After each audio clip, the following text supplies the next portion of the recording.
very warm welcome to yet another brand new episode of Colors of India, your weekly cultural diary on Rajya Sabha TV. I'm Teena Jha, bringing you up to date with all that's happened on the cultural front in the week gone by. Let's start with the headlines first.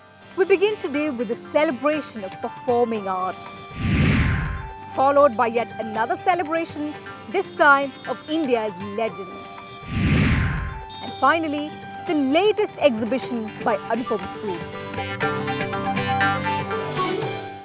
Even amid the glories of Indian classical dance forms, there's a new age, a modern look to the genre. Features here are distinct, leaning to the West, but keeping to a strong Indian touch and milieu.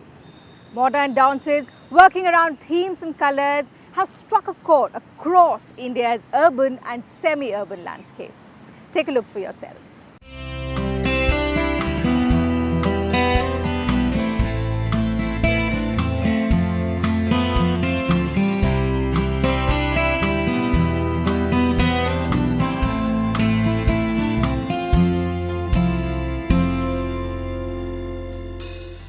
It's titled Spandan, World Dance Evening destined to dazzle and inspire scores of children, youth and families. Spandan Festival of Performing Arts is in its fourth year, enthralling audience with a spectacular dance evening.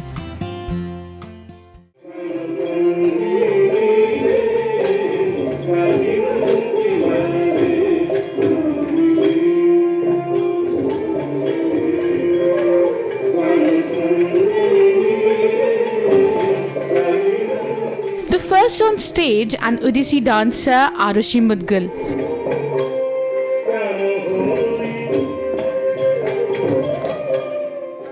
Disciple of Guru Madhvi Mudgal, truly depicts the nuances of one of the 8 classical dance forms of India.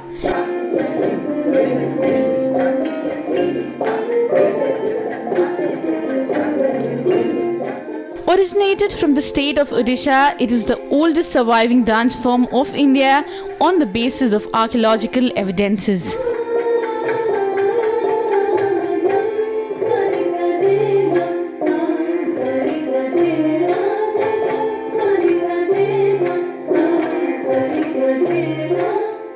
It's very distinct from all other dance styles in the sense that it has the torso movement of Odissi, Vaksh Sanchalan.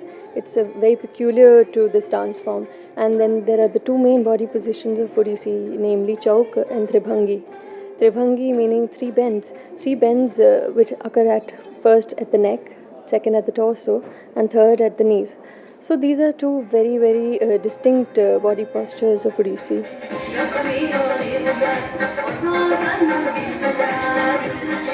And now a performance from a country which is known for its rugged mountains, Tajikistan.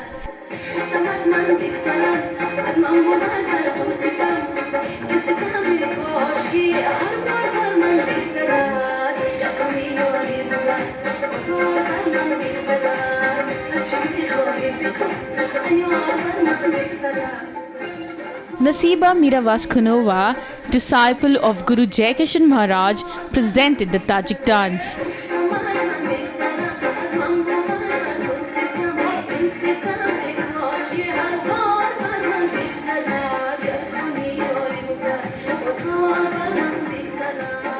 Born before the early Middle Ages, it is an integral part of everyday life and accompanied all significant events, births, family holidays, etc.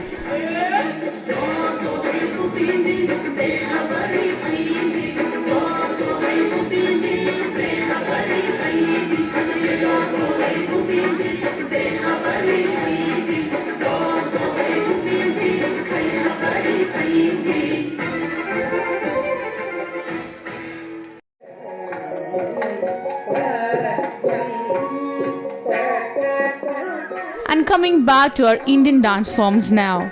Bharatnatyam by Suhail Bhan, enthralling audiences and filling the air with purity.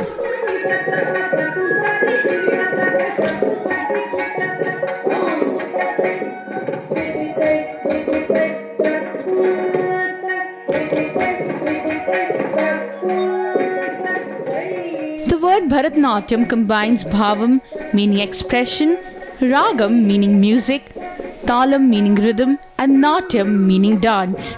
Originated in the temples of Tamil Nadu.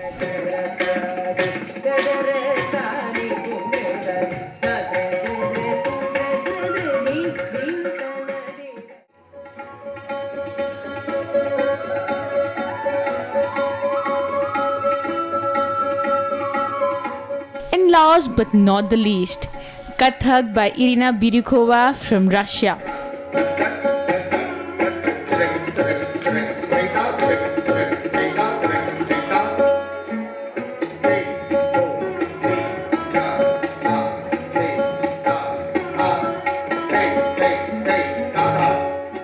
Kathak is one of the 8 forms of Indian classical dance, deriving its name from the Sanskrit word Katha, meaning story. It traces its origins to the nomadic bards of Asian northern India known as Kathakars or storytellers.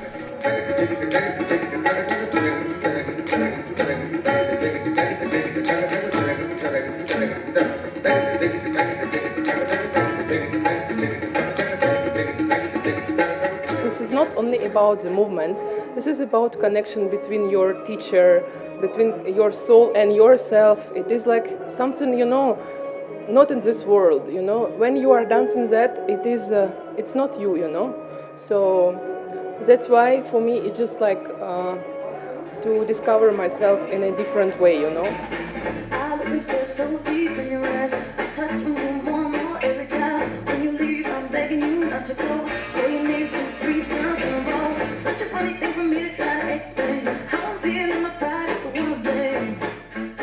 Up next, few Western forms of dance. First in the category is jazz by Dance Works.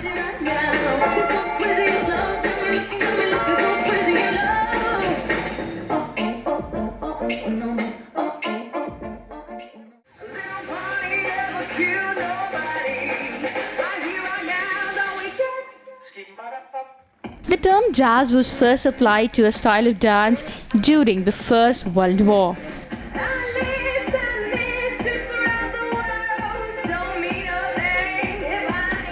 Jazz in a dance form, however, originates from the vernacular dances of Africans when they were brought to America on slave ships.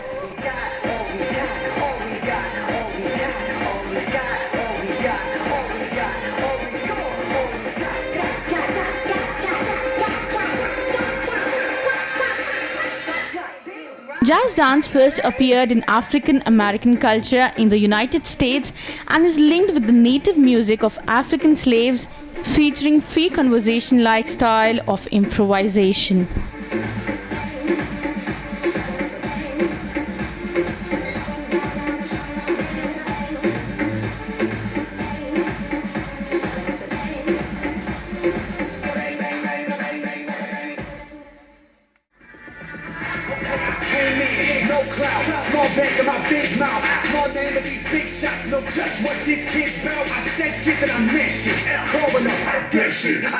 Following is the hip-hop style by the Quack Crew, captivating and leaving viewers awestruck.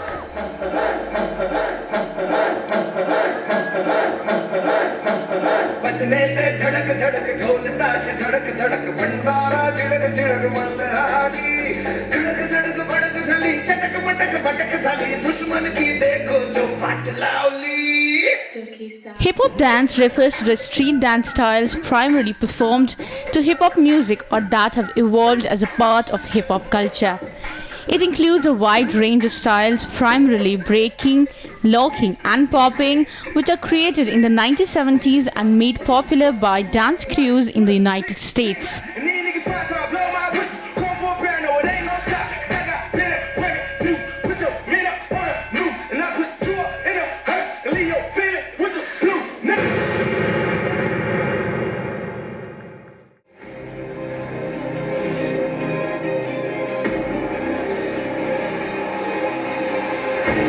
Time for some contemporary now.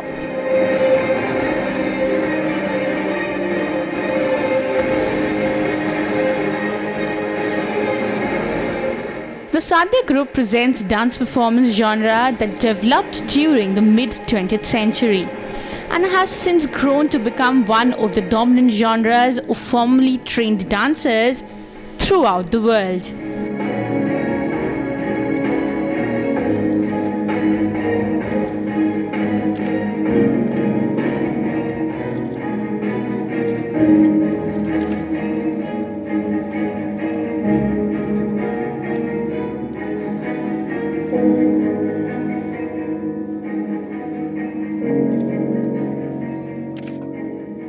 Contemporary dance, I would say, is a dance form which has a structure but it has freedom. So there are two things in it. We create our own structure, we create our own framework of dance, but there is a lot of freedom in it. We do improvise over it. It is because you cannot restrict anybody in contemporary dance. You have to let them flow, let the emotions flow. If I need to show an emotion which is pain, I would contract. So I can't be told stay like this. So, but contemporary also needs some roots. I am very rooted. That's why we have a certain training of contemporary dance. There's a sadhya style of contemporary dance, and we've been trained in that. And it is beautiful because it has been evolving. It is very rooted, but it's evolving. I think that's what contemporary dance is.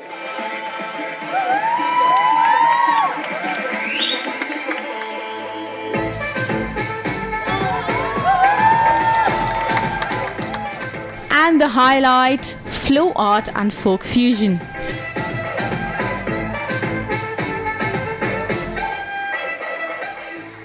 Flow art is a general term used to describe the intersection of a variety of movement-based disciplines, including dance, juggling, far spinning and object manipulation.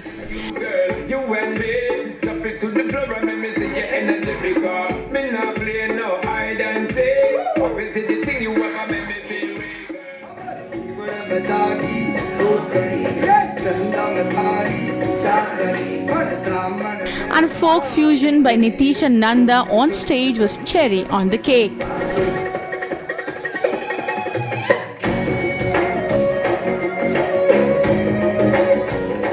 Odissi is an Indian classical dance form, as everybody is aware of, whereas belly dancing is an Egyptian classical dance form. So when the two come together, it's a very, very unique and a very interesting alliance that comes together, and the language that forms these two dances come together is totally different. It's very interesting to watch, very pleasing to the eye. And what is interesting about these two coming together is that Odissi doesn't involve a lot of hip movements, and whereas belly dancing is all about the hip movements. So when these two come together, it's like a very complete form which happens.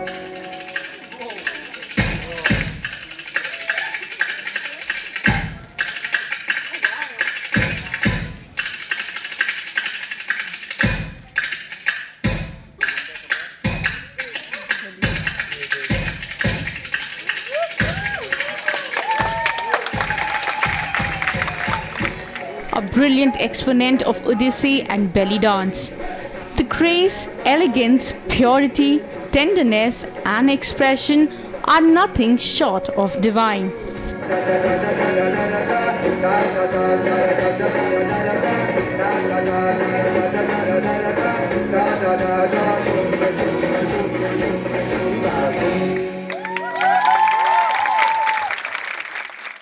Dance has the power of merging the mind, body and soul.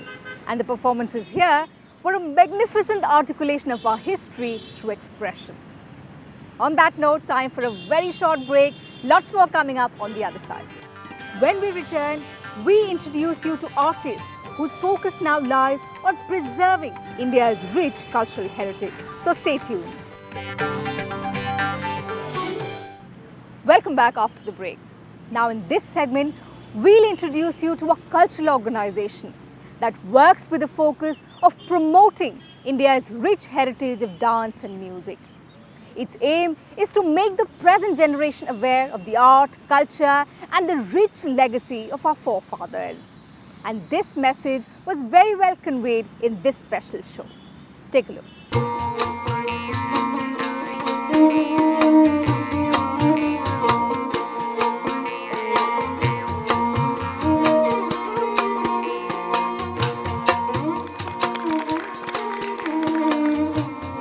festival is titled Legends of India Sangeet Mahotsav, a tribute to the legends of Indian classical music, showcasing the country's rich culture and heritage.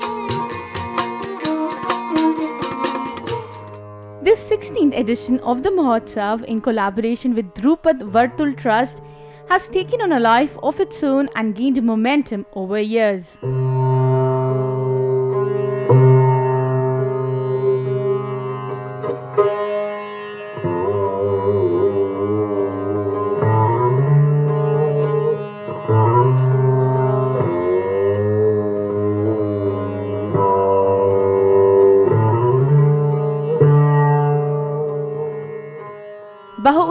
Mohideen Dagger represents the 20th generation of Dagger lineage.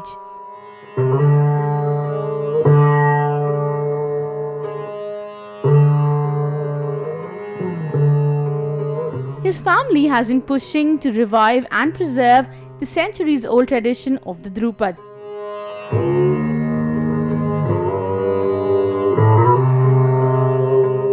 When all your wars are finished and you've converted everything from gold into whatever you want, what remains is your art and the rich Indian heritage.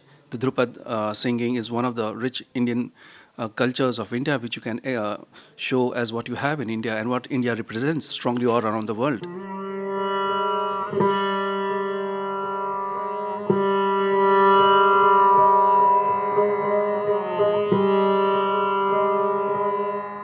Mohideen plays Rudra Veena in the Dagger Bunny style and has been awarded the Sangeet Natak Academy Award and the Sanskriti Award.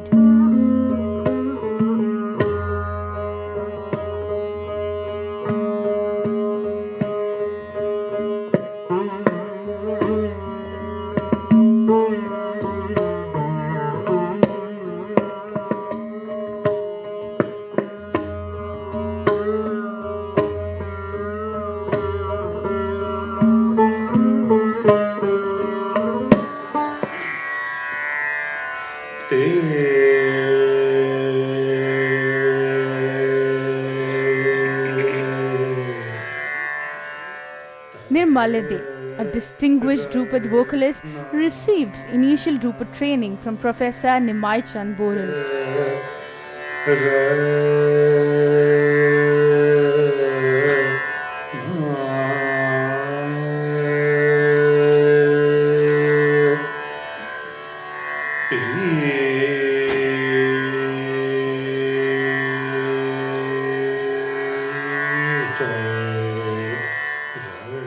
From 1998, they took advanced training from Ustad Zia Fariduddin Dagger, a celebrated master of Dagger tradition.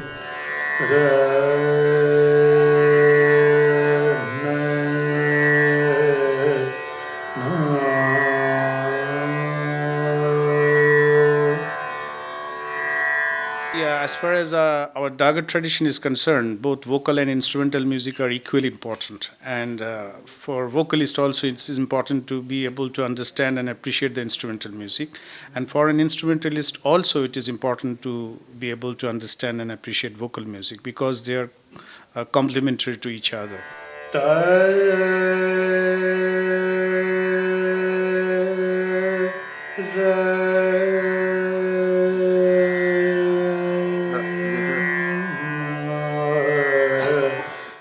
They have been part of prestigious festivals across India and abroad. When he is not performing, he devotes himself to teaching at the Drupad Gurukul in Delhi.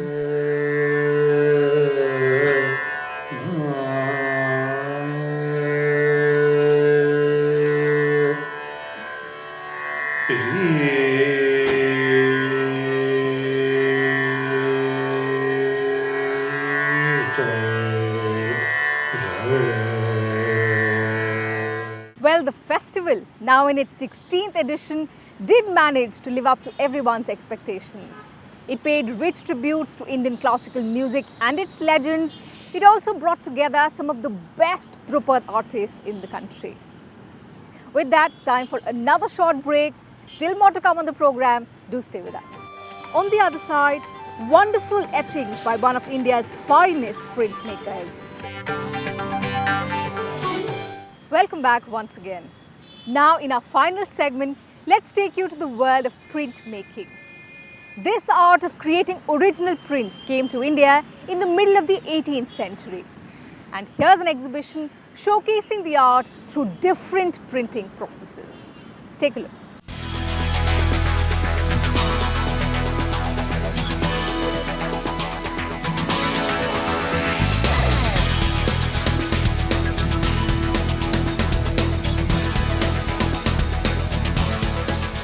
The exhibition is called Printmaking and Anupam Sood.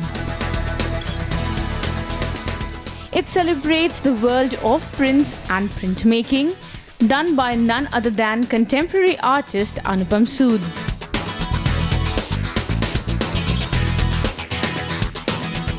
Anupam's work has evolved in phases over the years.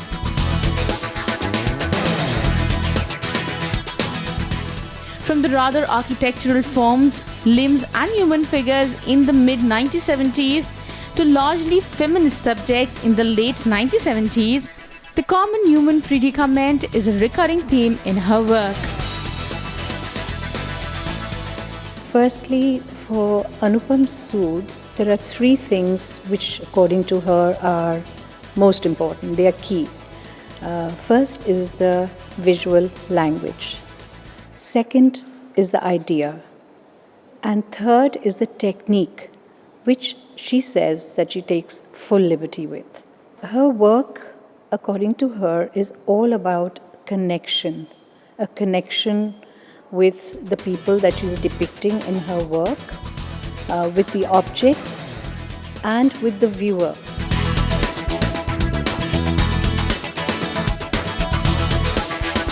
The exhibition also showcases Anupam's printmaking journey through her links with Shantiniketan, Delhi and Baroda, the three major centers of printmaking. Experimenting in different areas of graphic medium, she fuses her knowledge of different intaglio processes with lithography and screen printing.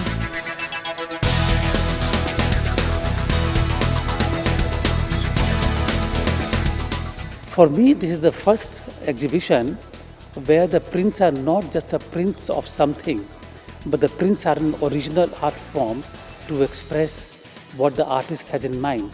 So in that sense, this prints takes the art one step away from simply making a copy or making an impression of an original art form, but take it into the world of the real creativity or the original creations itself. So I'm very, very impressed with the technique.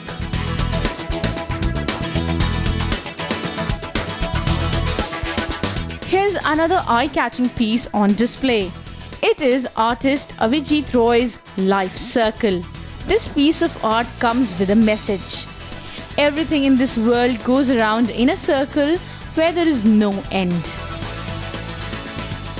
Printmaking basically it's a medium like painting, watercolor, other medium. Printmaking, there is also sub-medium like lithograph, etching, woodcut. These are basic. And with that medium, artists wanted to express their feeling through this medium. And there is different block. They just cut it or etch with acid. They make the block and after inking, they transfer on another paper. That is the process, printmaking. The concept behind this work, life circle. In our life, different experience we showed in through different color, different moment. So that it's like Lakshman Rekha, round format sometime, vertical format sometime, squarish, whatever it comes. It's dependent on your concept. So this is basically. Artists explain the creation of each print presents its own challenges, but it also allows opportunities to create and develop one's own vocabulary, and the process is endless. It has its own excitement and its own suspense.